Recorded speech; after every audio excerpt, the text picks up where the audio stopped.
resolución, una nueva resolución en cumplimiento del criterio mayoritario, pues no se vale que el magistrado en el siguiente asunto vuelva a decir, es que yo estoy en contra desde la primera ocasión que pasó esto, yo por eso voto en contra. Ahí ya no se puede, ya le obliga a esa primera determinación.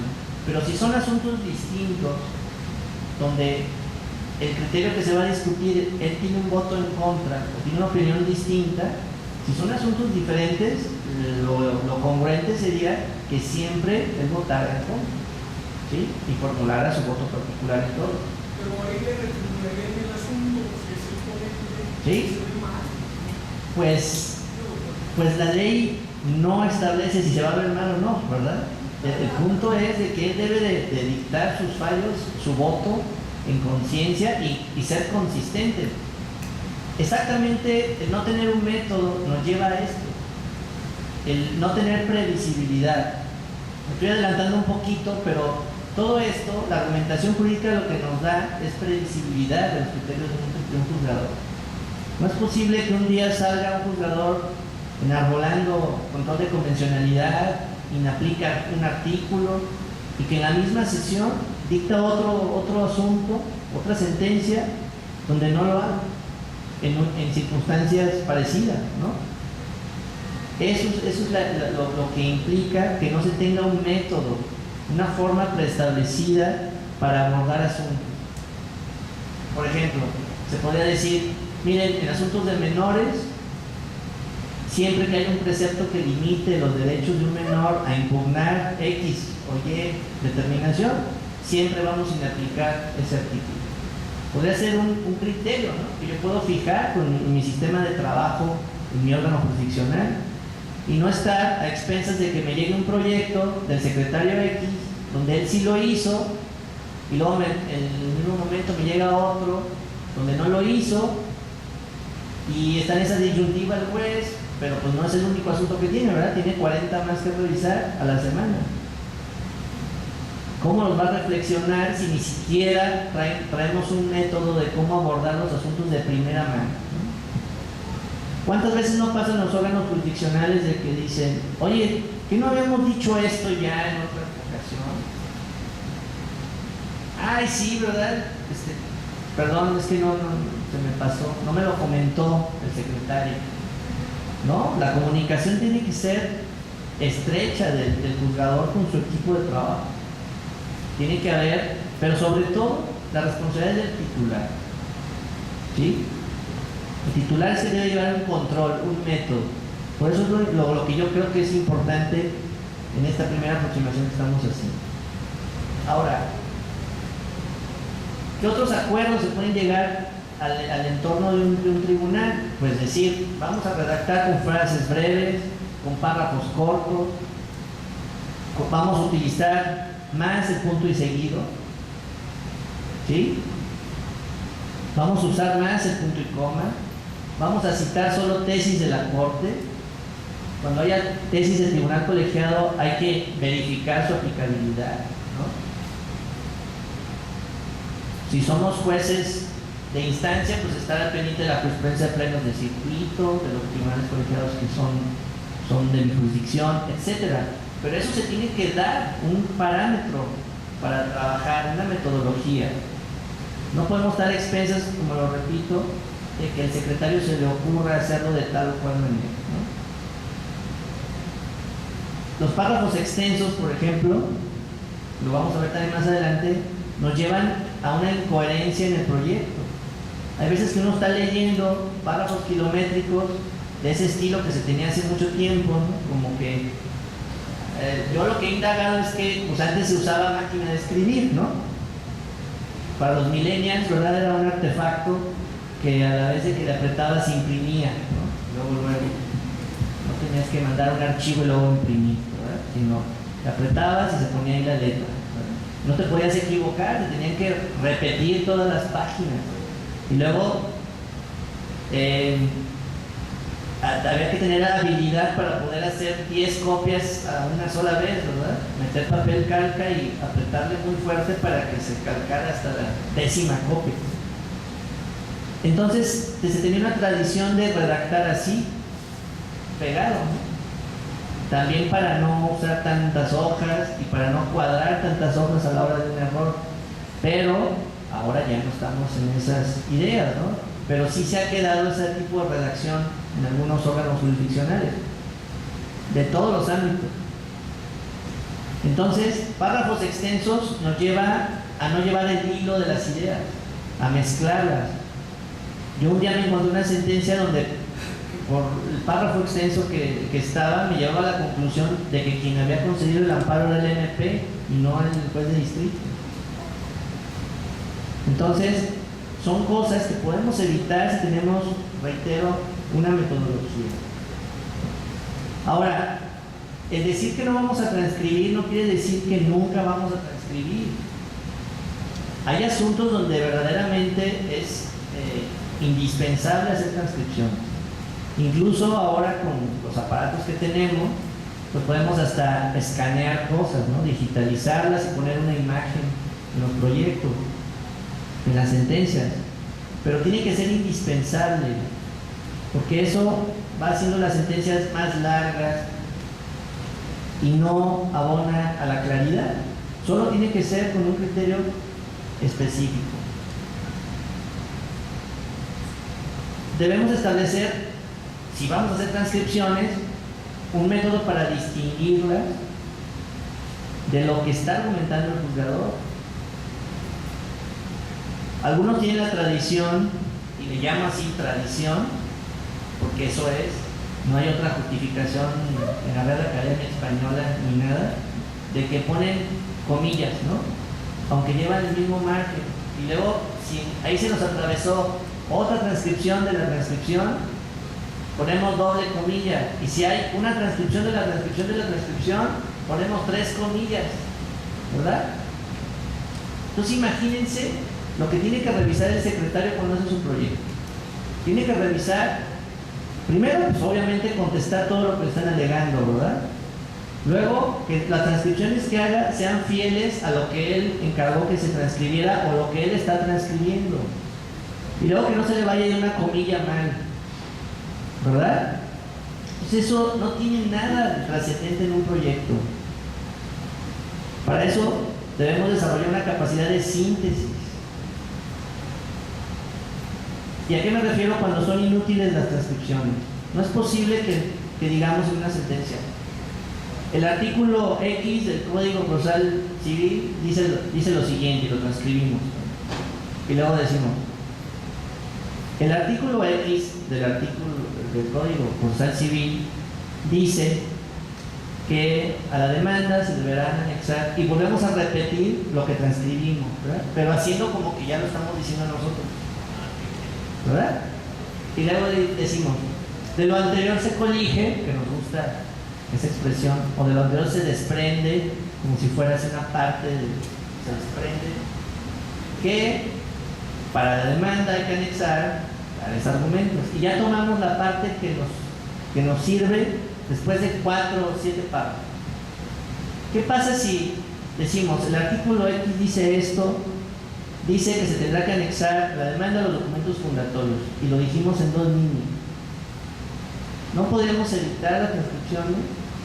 A estos le llamamos argumentativamente párrafos espejo, donde transcribimos y nuestro afán de parafrasear, lo que hacemos es no parafrasear, hacemos otra transcripción que más bien se acerca a un plagio que a una paráfrasis. Una paráfrasis es tomar ciertas notas distintivas de una transcripción, pero no repetir textualmente algo que ya pusimos incluso reiteradamente en la transcripción, ¿sí? Eso es lo que debemos evitar, porque nos vamos ahorrando espacio y le vamos dando claridad a las ideas. Ese es el caso donde son innecesarias las transcripciones. ¿Qué otro caso son innecesarios? Por ejemplo, un recurso de apelación. ¿Para qué diablos queremos transcribir los agravios? ¿Qué caso tiene transcribir los agravios en una sentencia de apelación? El recurrente no sabrá qué quiso decir. ¿Sí lo hizo? ¿No? O me pueden decir: es que para que quede una memoria histórica en la sentencia de qué fue lo que se dijo. Bueno, hay un expediente, ¿no? Y ahí está algo que se llama escrito de agravios. No tenemos por qué volverlo a meter en la sentencia. caemos en ese error que ya les había mencionado de que nuestros papeles de trabajo del proyecto los queremos trasladar a la sentencia. O lo que pasa en los tribunales colegiados. ¿Para qué queremos transcribir la sentencia reclamada? ¿Para qué queremos poner los conceptos de violación? Sé que ya hay un movimiento que cada vez más tribunales omiten las transcripciones, ¿no? Pero todavía hay colegiados o jueces de distrito o tribunales unitarios que siguen transcribiendo cosas como esas en los proyectos y no abonen nada. O pasa algo si no, o ustedes como litigantes se sienten agraviados si no están transcritos sus conceptos de violación. Yo creo que no. De ahí lo inútil de poner ese tipo de cosas en los proyectos. Esto es importante, este tipo de acuerdos previos a la hora de hacer un formato de sentencia es muy importante porque nos va dando pautas para crear claridad en este escrito. Primero hay que poder arreglar el continente para que el contenido sea mejor.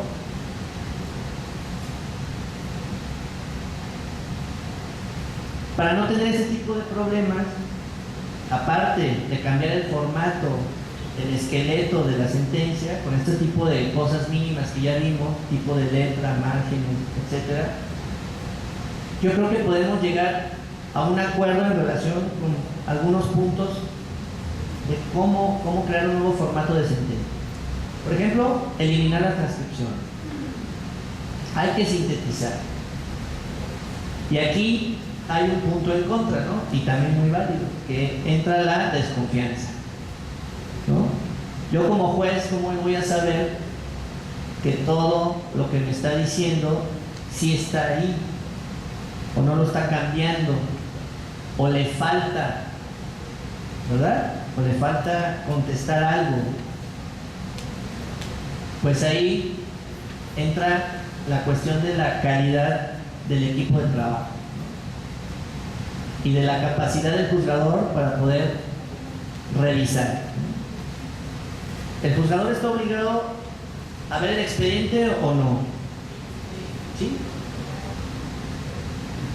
Y el secretario está obligado a dar cuenta con las constancias, a no resolver contra constancias. Esa es la responsabilidad del secretario.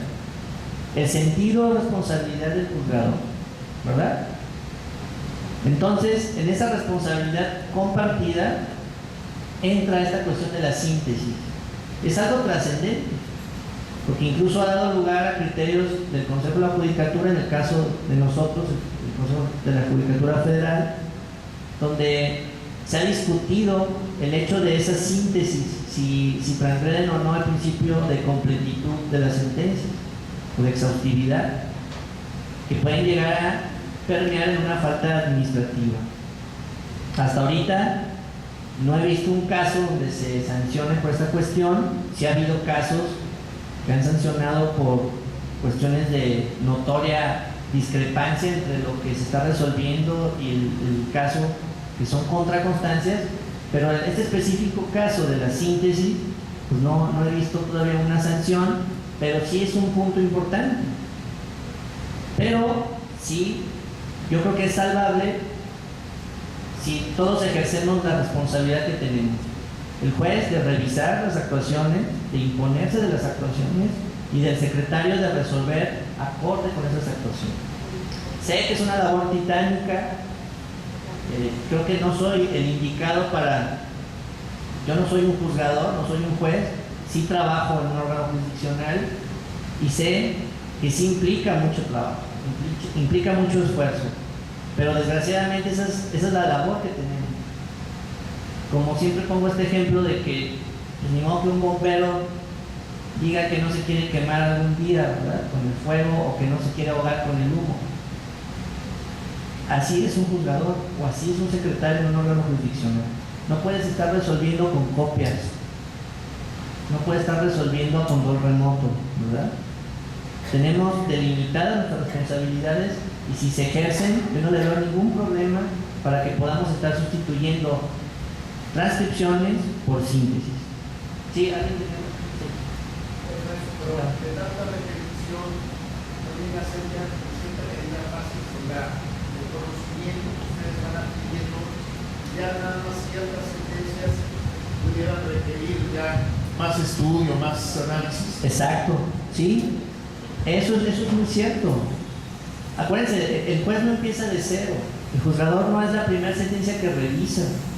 Se llegan a desarrollar capacidades para revisión, para sintetizar, para calificar pruebas, ¿de acuerdo? Y una de esas destrezas del juzgador es esa. Si me están hablando de un asunto de falta de personalidad, lo primero que voy a pedir, pues no es la demanda, ¿verdad? Voy a pedir el poder y revisar esos datos importantes del proyecto, sin los cuales es indispensable para poder yo emitir mi opinión o formar mi criterio, ¿de acuerdo? Y hay una capacidad para discriminar las actuaciones a la hora de revisar un expediente. No se trata de que se lea palabra por palabra, ¿verdad? Hay capacidades, hay destrezas de lectura, pero todo eso se desarrolla al interior de un juzgador, ¿no? Claro que se puede, pero hay que hacerlo, ¿no? Ahora, si no desarrollamos este tipo de métodos, pues va a ser difícil que vayamos dando claridad a nuestros fallos. Un punto más de propuesta para la claridad de los fallos es utilizar subtítulos a la hora de redactar nuestros fallos, sobre todo en la parte de los considerandos. En los resultados es útil porque vamos también narrando cada parte de los antecedentes con qué tiene que ver para ubicarlos de manera más sencilla en el cuerpo de la sentencia, pero sobre todo tiene mucha utilidad al momento de los considerandos de fondo de nuestro fallo. ¿Por qué? Porque hay una regla de oro a la hora de redactar sentencias. La regla de oro es: cada párrafo es una idea. No podemos mezclar más de una idea en un párrafo. Si lo estamos haciendo, ya vamos mal. Los puntos y seguidos implican secuencia de una misma idea. Ahorita vamos a analizar, está en el temario, ahorita vamos a analizar la cuestión del párrafo en las sentencias o en las demandas, pero sí puedo ir adelantando que no podemos mezclar ideas en los párrafos o hacer párrafos extensos donde estemos hablando de 3, 4 temas a la vez. Eso ya implica incongruencia, implica obscuridad. Sí. ¿Cuál es la sanción que se le impone al juez que permite que los secretarios emitan la sentencia a favor de ellos? A ver, ¿a favor de qué? Por decirlo que no están de acuerdo con lo que les dictó su idea el juez. Ajá. Y permite a los secretarios que hagan la sentencia a como ellos entienden. A ver, fíjense, hay que separar. Una sentencia la valida el juez, ¿no? No se puede emitir una sentencia si el juez no está de acuerdo, a menos de que firme sin ver, ¿verdad? Pero eso no lo debe hacer. No es una cuestión correcta de un juez. Ahora, un secretario no puede sacar una sentencia si no la autoriza el juez, ¿no? O sea, yo creo que... Ahora, ¿qué puede hacer un secretario si no está de acuerdo con el sentido de lo que le indica el juez? Pues como lo repito, el sentido de responsabilidad del juez. El secretario lo único que tiene que hacer es dar cuenta con las actuaciones del procedimiento. Si lo que le pide el juez está fuera de las actuaciones del juicio, el secretario lo que tendría que hacer pues es denunciarlo en un procedimiento administrativo, ¿no? Para protegerse él ante esa indicación, porque es ilegal. Pero si lo que le pide está dentro de las actuaciones, una cuestión de criterio jurídico, de sentido, el secretario tiene que hacer lo que le diga el juez. Le contestaría como me dijo también este jefe que les comento. Un día se me ocurrió decirle: magistrado, pues no estoy de acuerdo con lo que me dice. Me dice: pues ni falta hace. Yo soy el magistrado. Hazlo, ¿verdad? Entonces, creo que hay que tomar nuestro rol, ¿sí? Pero siempre dentro de un ámbito de legalidad, ¿de acuerdo? El juez no me puede obligar a hacer cosas indebidas. Eso es algo que hay que decirlo claro. Para eso hay procedimientos y hay instancias, hay reglas del juego, ¿no? De los tribunales. Si no las ejercen, y luego el secretario quiere venir a decir, es que me forzó por angas o mangas, creo que no tiene validez ese tipo de comentarios, ¿no?, del secretario que dice eso.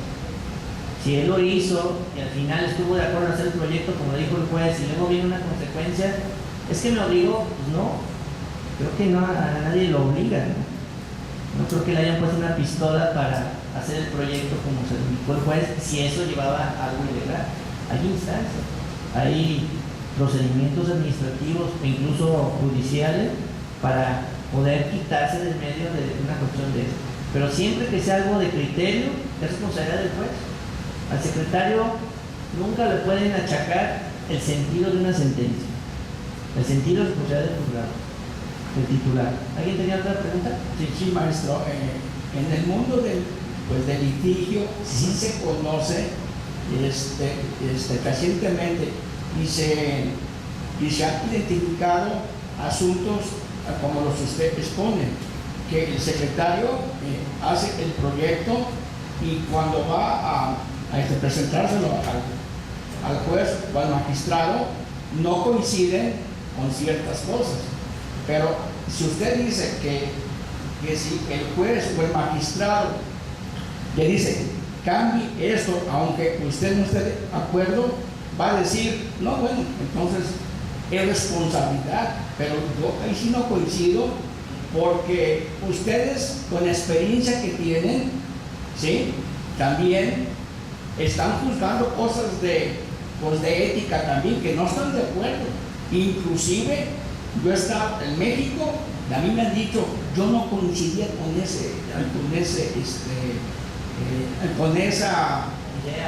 idea, pero como es mi jefe, sí, ni modo, entonces cuida las chambas nada más.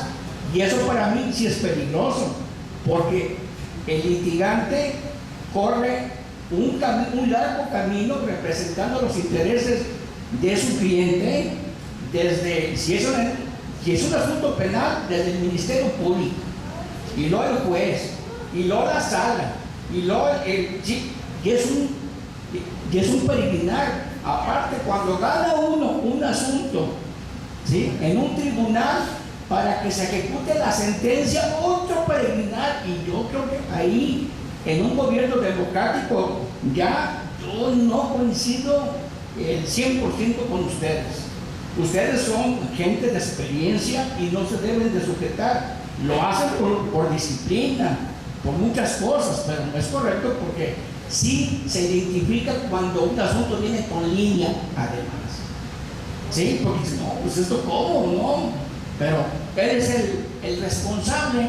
A mí no me pueden achacar esa situación. No, bueno, ahí sí ya no coincido, pero lo respeto, Sí, no, y de eso se trata.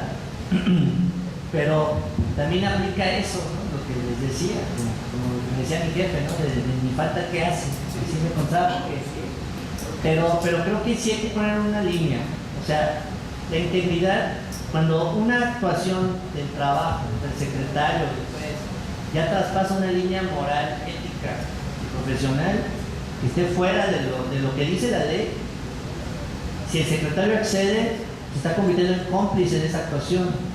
Ahora, si es una cuestión de criterio, por más injusta que le pueda parecer a usted, que es a lo mejor, poniendo un caso hipotético, al que le viene a afectar, pues hay otra parte a la que le va a beneficiar, ¿no? El juez no se puede guiar por eso. Él tiene que ver su convicción. Si hay más cosas, que por ejemplo una línea, que hay intereses, hay que probarlo, hay que señalarlo. Por eso yo los invito y siempre digo eso.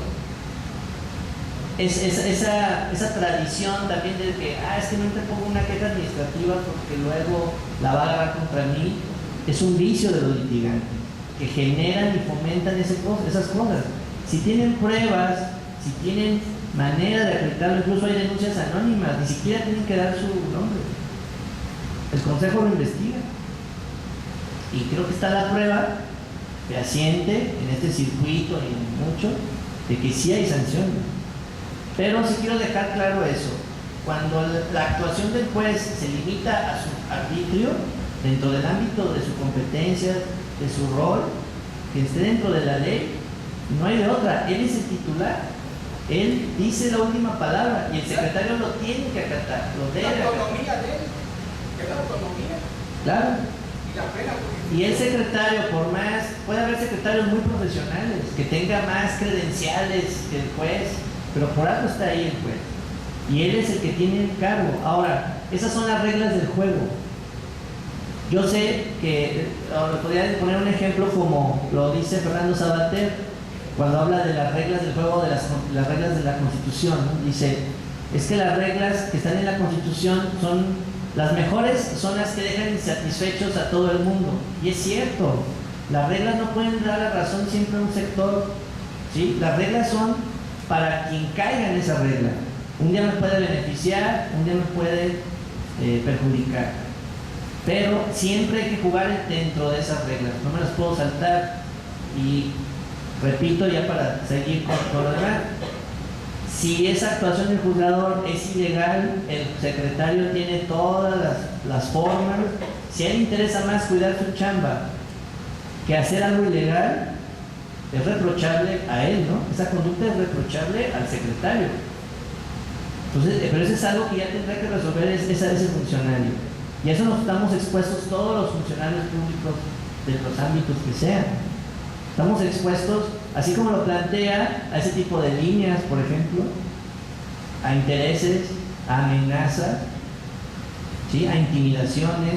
Hay jueces que tienen que ir a resolver términos constitucionales en materia penal con escolta del ejército, ¿sí? Hay secretarios que se han visto involucrados también en ese tipo de situaciones, pero esa es la chamba, ese es nuestro trabajo. Si hago cosas fuera de ese margen o al margen de la ley, pues entonces ya después no me puedo quejar que llegue una sanción. Creo que es muy simple. Y eso de que es que puedo perder mi chamba, bueno, que ya implica los valores, ¿no? Los valores que tiene cada funcionario. Si a él le interesa tener su chamba siendo corrupto, cada quien, ¿sí? Hay que decirlo claro, así es. La vida es muy fácil. Que sí, es que mis hijos, la escuela, bueno, pero es un ámbito ya de rigor moral, ¿no? De ética, del profesionista, del abogado. Es como los litigantes también. Oye, pero ¿por qué defiendes a gente de delincuencia organizada? Está súper de conocimiento público que ese cuate que tú estás defendiendo es alguien que transgrede la ley, ¿no? ¿Por qué lo defiendes? Es que es mi chamba. ¿De acuerdo? Es lo mismo. El abogado está expuesto a eso. Y para eso pues hay que tener valores.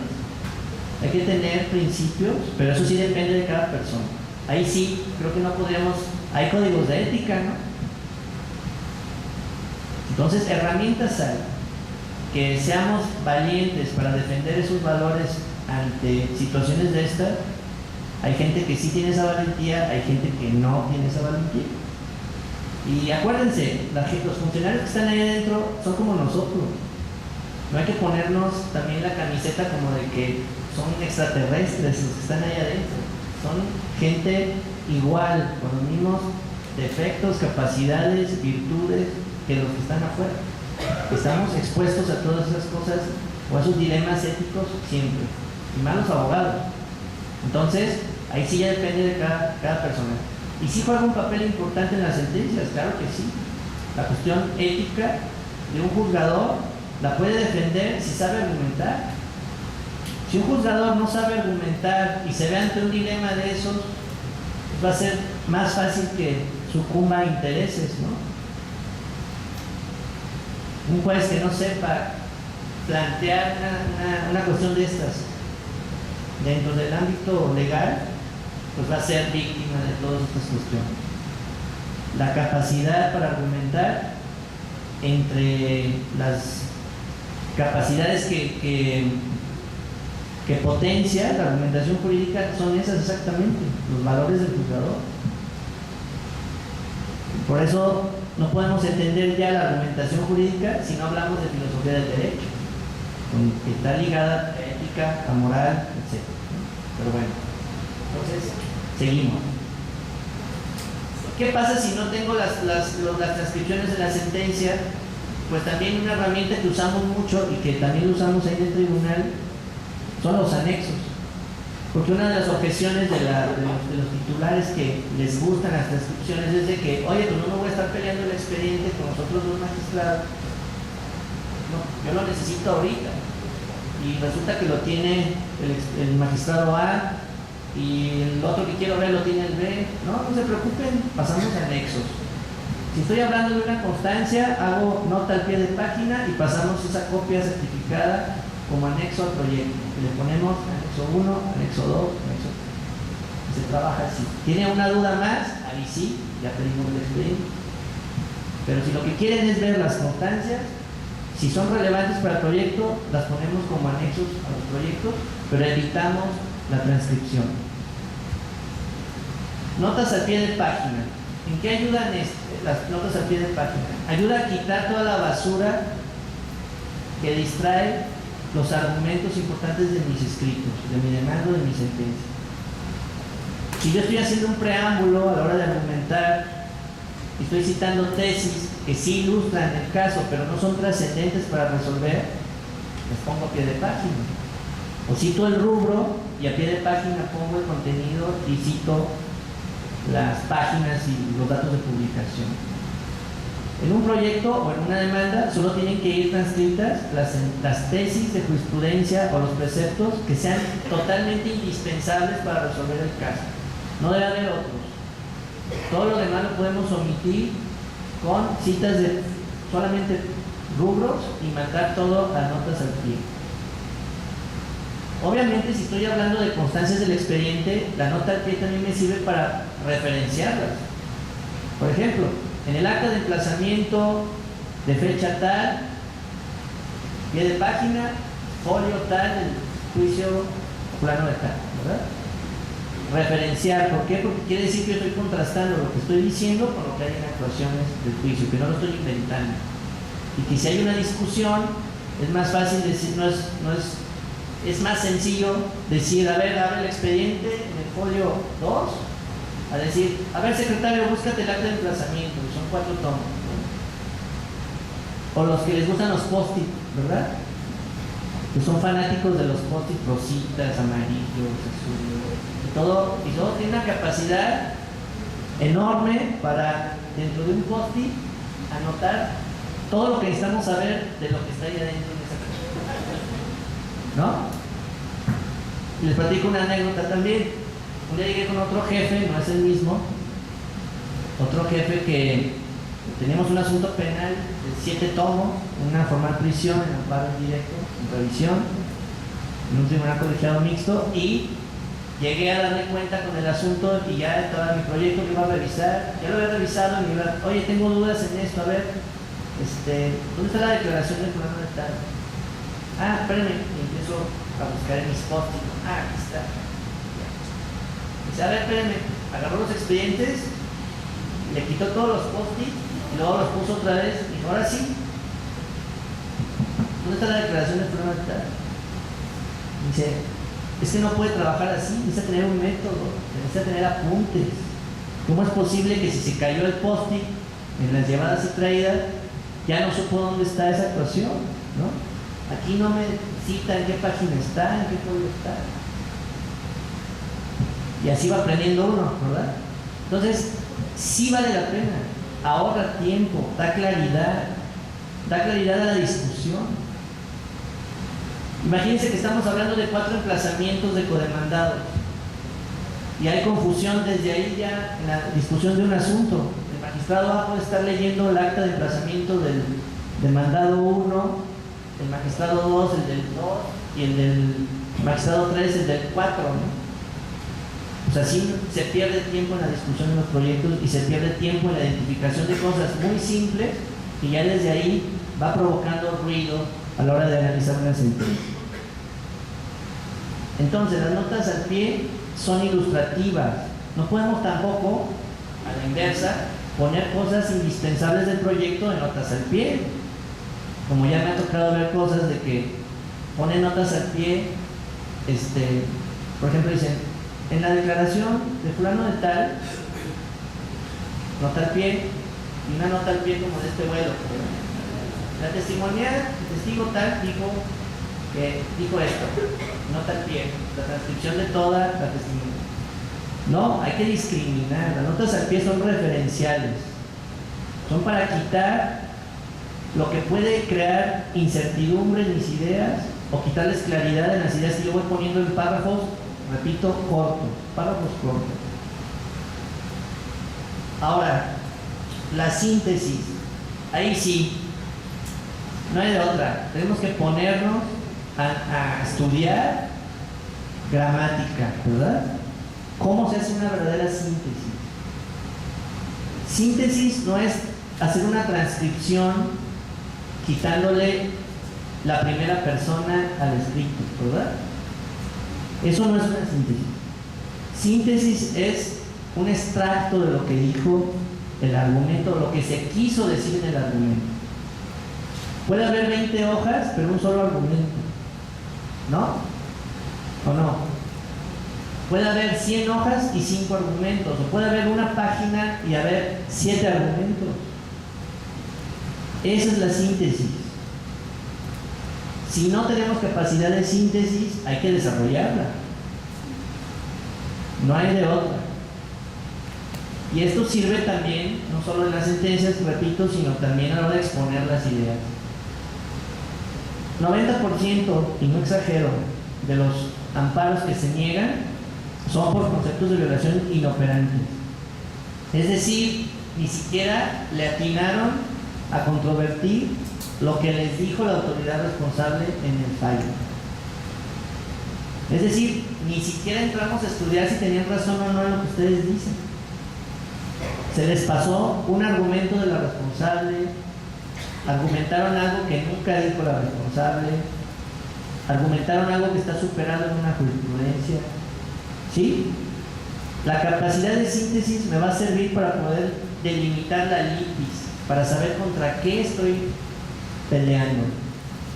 Y la capacidad de síntesis en una sentencia me va a delimitar la litis que tengo que resolver, los argumentos que en verdad tengo que contestar. Los jueces lo tienen más difícil que ustedes, porque ustedes pueden decir un argumento en 3 líneas, ¿verdad? Pero el juez lo tiene que extraer y contestar en toda la amplitud ese argumento que ustedes dijeron en 3 líneas. Ustedes no están obligados a citar artículo, ¿verdad? Es más, ni a darle nombre a las cosas. Así dice un artículo, ¿no? El 2 del Código Procesal Civil. ¿Dice el 2? Creo que sí.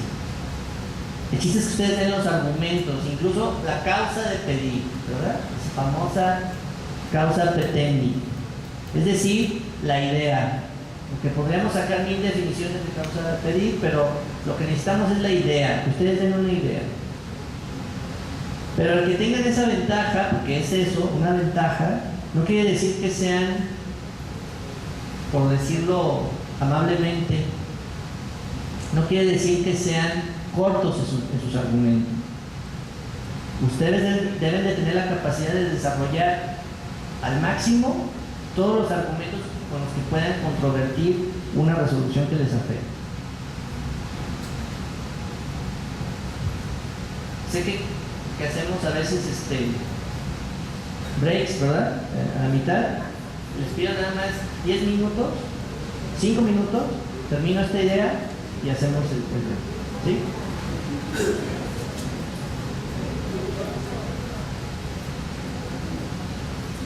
Si estoy haciendo síntesis, tengo que diferenciarla de lo que yo estoy argumentando como juez. ¿Sí? Tiene que quedar bien claro cuál es el argumento y cuál es la contestación a ese argumento. Algo que sirve mucho son los incisos o viñetas. ¿Sí? Y a lo mejor voy a adelantar un poquito, pero creo que es lo importante para poder cerrar esta primera parte de la plática. ¿Cómo hago una verdadera síntesis? Pues tengo que enseñarme a leer y escribir. Algo simple. Tengo que leer todo. No me puedo saltar y decir, estas son transcripciones. En realidad eso podríamos hacer, ya dije que sí, no quise eso. Pero puede ser como tenemos un caos en los formatos de las sentencias, que ahí venga un argumento importante del juzgador, ¿no? Y sobre todo, el leer es comprender. Hay que tener la capacidad de comprender y aprender lo que se dice en esa resolución que puede entrañar un argumento importante. ¿Cómo puedo saber que es un argumento importante? Voy a saber que estoy ante un argumento importante cuando sé que de ahí depende el sentido del fallo.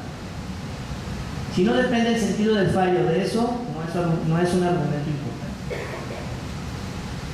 ¿Qué implica esto? Sensibilidad, ¿no? Conocimiento. De que si yo voy a hablar, estoy ante un asunto de una acción reivindicatoria, para empezar debo de saber que es una acción reivindicatoria. No se vale decir, bueno, yo soy penalista, pero lento, ¿verdad? Igual me hago el recurso de apelación. No. Igual pasa para los que hacemos sentencias. Yo no me puedo poner a hacer un proyecto con un machote de acción reivindicatoria sin saber que es una acción reivindicatoria. Porque luego incurrimos en todas esas incongruencias que ustedes ya han de saber muy bien. Que hablamos y citamos cosas que nada que ver con el caso específico. Pero eso pasa también del otro lado.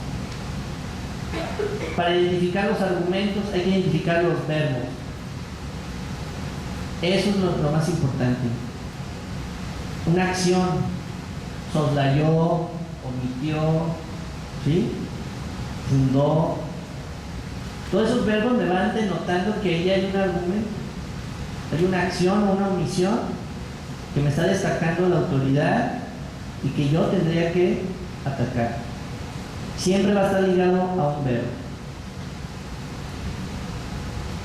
¿Qué más debo de tener para saber hacer una buena síntesis? Que la redacción de mi síntesis sea acorde y no traspase los límites de los argumentos que en realidad dio el quejoso, o el actor, o el demandado. ¿Y cómo lo sé? Pues debo de tener una visión global del asunto. Yo no me puedo poner a hacer una apelación si yo no sé qué pasó en la primera instancia. No me puedo poner a crear argumentos contra una sentencia de segunda instancia si no sé qué pruebas hubo en primera, si no sé qué pasó con la demanda, con las excepciones, etc. No me puedo fiar de lo que me dice la sentencia nada más ahí, a grosso modo, de los antecedentes a la hora de se redacta la sentencia de segunda instancia. Tengo que tener una visión global del asunto. Y otra regla, con esto termino esta primera parte. Antes de empezar a redactar, deben estudiar el asunto.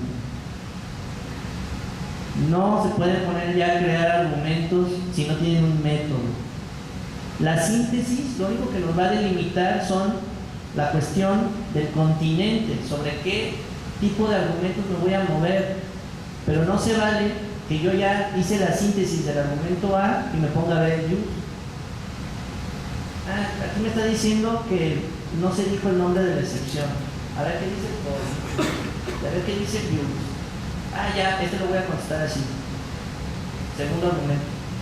No, así van a perder mucho tiempo y lo más probable es que eso que sintetizaron va a cambiar con el cuerpo de lo que van a seguir sintetizando.